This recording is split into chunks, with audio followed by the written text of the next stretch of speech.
Guys, ang among giingon nga magluto ko karon kami yan. Atong sukayon. Binignit yan guys. Binignit ni. Binignit.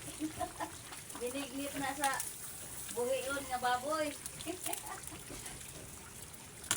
Ha? Lamian, gudigo-pigo, pag baboy anak. Muna trabaho. Ato. Sikap sing kamot kay di pa ta pwedeng magsalig sa itong manak. Kaya sabihin mo na may mga trabaho na. Pag may hatag, dawaton, pag wag timahimo. Oo nga. Obligasyon lagi nato ni mga kanan nga. Magpa-eskwela sa mga anak. Kalos ginuhuman naman na sila.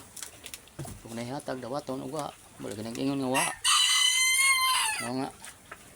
Ito pa rin. Bisag init na, mura tapanan. Mura po ko kupras rin guys. So, hindi, balik akong palalab ko ito. Pahuway-huway naman.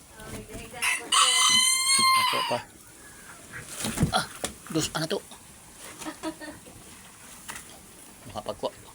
Ang mga pagkaw kahoy. Ay, hindi ako musi. Hindi magmaluto itong niluto lagi kahoy po. Okay. Namay na. Bye. Bye-bye na.